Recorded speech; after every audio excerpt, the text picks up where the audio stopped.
Welcome back.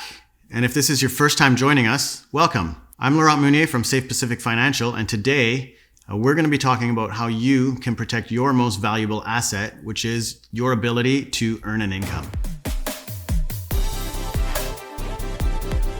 The first thing that we would need to talk about is why your income or your ability to make an income is your most valuable asset. So for starters, your cash flow or your income is the number one thing that's relevant for your financial life. And so for most people, income comes from some sort of work. You either work for yourself or you work at a job for somebody else. And keeping the income coming in at all times allows you to pay for everyday expenses without needing to go into savings or to take out from your investments. So that you're able to build your savings and investments without touching it. So this is why keeping the income coming is crucial to a strong financial life and future. But there's some things that can go wrong, right? Like you could lose your job or your business doesn't work out. And then there's other things where physically you can't work. So maybe you're sick or you're injured and you need to take time off to recover, right? There's all sorts of things that could happen. This is where protecting your income comes in. There are two main ways to protect your income. There's disability insurance and critical illness insurance. Disability pays out a monthly benefit if you can't work because you're sick or injured for whatever reason. And it doesn't have to be related to you getting injured at work, right? We have a lot of people who think, hey, I have workers' compensation, and if I'm injured at work, I don't need disability. But what we're talking about here, it doesn't matter where the injury or accident happened. Right? It could be a car accident, it could be anything. So for an example, we had a client who was mountain biking over the weekend and flipped over the handlebars, was in a coma, broke their collarbone, and had a massive concussion. So this client was a software engineer, and their entire job depended on looking at a computer screen and writing code. And this comes up, right? People with desk jobs think, oh, as long as I can type, I can do my job. And it doesn't matter if I break my leg or whatever. But here, a concussion matters. The concussion is a very serious thing. And in this case, right, for our client, it meant that they couldn't look at a screen for almost 8 months. They couldn't even be in a room with bright lights for the first couple of months. But the point is that they couldn't work. And because he had disability insurance set up, he was covered. And the policy was able to replace $8,000 a month for them because they were a high earner. And then this money helped pay bills while they were unable to work. And so this means that our client didn't have to dip into savings, didn't have to sell investments, didn't have to sell their house, didn't have to stop paying mortgage, and could continue to, eat and put gas in the car while they recovered. And since this injury happened outside of work, if he had only relied on workers' comp, this would have not been covered. So it was great that he had disability insurance set up and was covered. So obviously there's different types of disability insurance, and generally we recommend our clients to get the highest level that they can get. And this is determined by your occupation type. So the levels are called your own occupation, your regular occupation, and any occupation.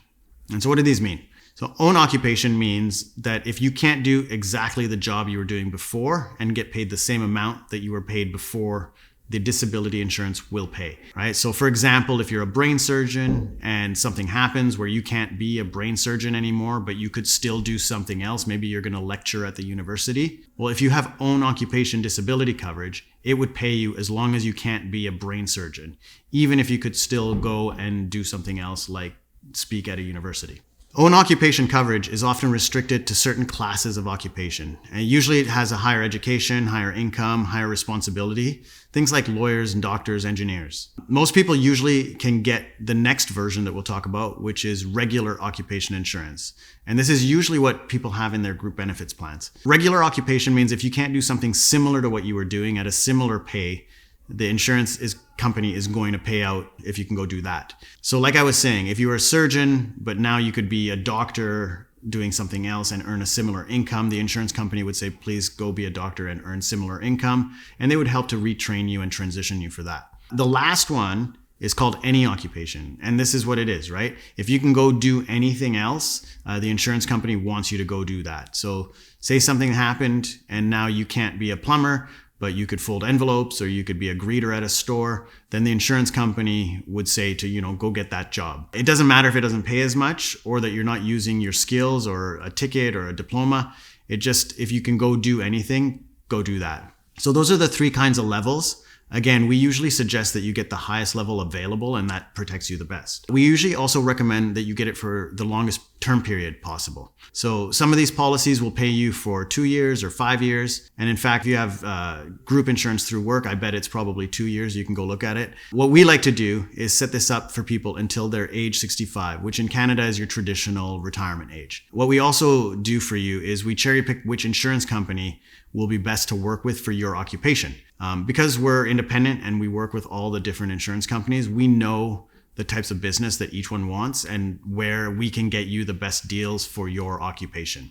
So for example, right, all the dentists generally have a disability policy with the same insurance company because that insurance company offers dentists a discount and has a plan designed around a dentist's life. There's other companies that cater to lawyers or to truck drivers or different sorts of occupations.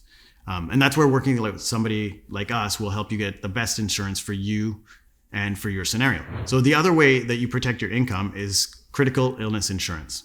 Critical illness is one of the most important types of insurance that people should have. What it does, it pays out a tax-free lump sum payment if you contract one of 25 named like big illnesses.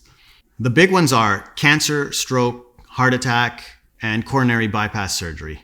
The list goes on, but really you don't want to get any of these things. But if you do, then you will absolutely appreciate having critical illness insurance set up. We've paid out a lot of claims on critical illness from ages that you wouldn't expect, like a 36-year-old doctor with leukemia or a 38-year-old with a heart attack. And of course, we also get claims for people in their 40s, 50s, and 60s, but it's the younger ones that really put everything into perspective. You do have options with critical illness to adjust your term length. So that could be 10 years, 20 years, or until you turn 65, or for your entire life. You also have the option to get whatever amount you want. So it's not limited by your actual income like disability insurance is. So if you want to get 100,000 or 200,000, 500 or $1 million or 2 million, as long as you pay the premiums, that's what you'll get. So people always ask, how do you decide how much you want? Well, there's no exact right answer. So the answer really is whatever makes you feel secure and whatever makes you sleep well at night. One thing you could do is ask somebody that you know who's had cancer or had a serious illness and said, how much did it cost you? So in Canada,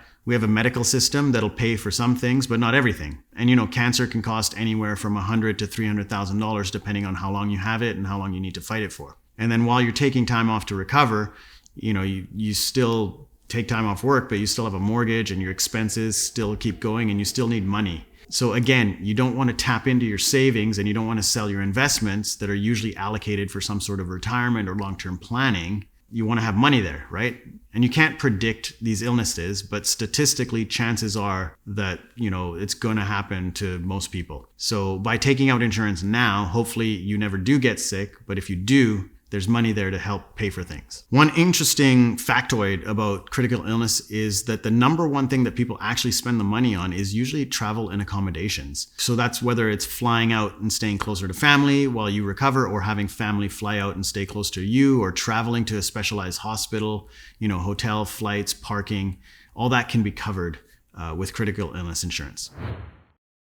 So a lot of people have a benefits plan through work. And it'll usually have some level of disability insurance, and it might have a level of critical illness insurance as well. So people often wonder why you would need individual coverage outside of your benefits plan. And the truth is that there's a lot of reasons. So firstly, if you have disability through work, you're probably paying for disability anyways through some sort of deduction off your paycheck, but you're getting what they give you instead of what you want. So most disability through work pays out for 2 years, and then it stops afterwards. So the occupation class changes after 2 years. So another reason that you might want your own is so that you don't have to have this 2-year limitation. And it's usually pretty simple to opt out of the disability portion of your work plan because it's a separate piece that you pay for. Plus, an added benefit of having your own disability is that you're not tied to your employer. So say that you leave your job and you lose those benefits. Well, then when you get another job and you have to wait 90 days for your new plan to kick in, this leaves you uninsured for a while, which if you had your own, you wouldn't be. The cost difference also is not that much. So it probably costs you very similar to what you're paying right now through work. You can also make your private coverage and your work plan work together. So we can set this up, as an independent disability plan that kicks in when your work plan stops.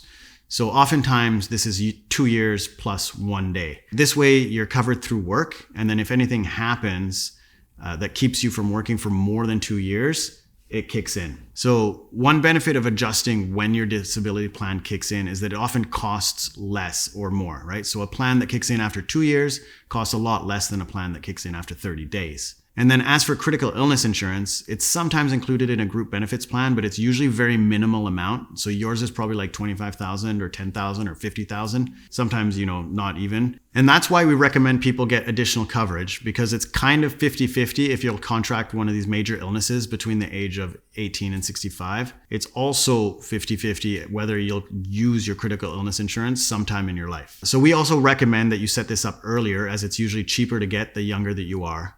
Plus, you can always up your coverage later. So that's it. How you can protect your most valuable asset, which is your source of income. If you liked this video, please like it, comment it, share it. You can also check out some of our other videos, which are on our page, that cover different topics related to insurance. And if you're looking to get disability insurance or critical illness insurance set up for yourself and you want our help, visit the website link in the caption and fill out the form on the bottom of the page, and then I'll get back to you right away. I'll get back to you, 9 to 5, Monday to Friday, and I try not to reply to people on the weekends, but sometimes I do. That's it for now, and I will see you next time.